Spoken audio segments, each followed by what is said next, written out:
एक कोइलेस आर्टिस्टियन and content creator आफूले आफूलाई भन्दै गर्दा अवेरनेस ब्यालेन्स डिस्कभरको कुरा गर्छ। तर भन्नुहोस् त आफ्ना नानी बाबुहरूको भविष्य, शरीर र सुरक्षालाई लिएर भित्रभित्र डरमा बाँचिरहेको आमाले कसरी अवेरनेस डिस्कभर ब्यालेन्सको कुरा गर्ने? बच्चाहरूलाई स्कुल पुर्याएर होस्टेलबाट निस्किए आज प्रोटेस्टको लागि मेरी सानो कोपिला गरिमा जो फुलेकै थिएन, संसारलाई चिनेकै थिएन। कलेज ड्रेसमा यी भाइहरूलाई देखेर मैले एउटा कुरा बुझेँ, अ रुट एट होम। आमा दिदी बहिनीलाई त्यो माया प्रेम सुरक्षामा राख्नुपर्छ भन्ने कुरा बुझेको छ। त्यसैले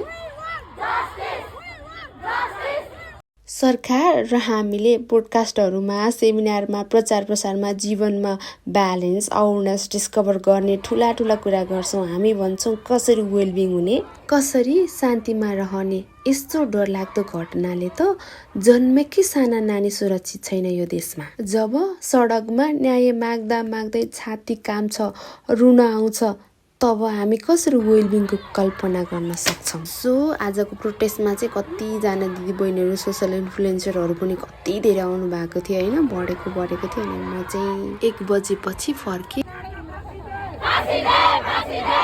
मैले पनि फाँसी दे नै भन्दै थिएँ, तर फाँसी नै सोलुसन होइन नि त। यस्तो मानसिकता भएको मानिस त कति छ समाजमा। सो कानुन चाहिँ यस्तो हुनु पर्यो कि त्यस्तो मानसिकता भएको मानिसहरू फेरि नजन्मियोस्। के लेखेको थाहा छ?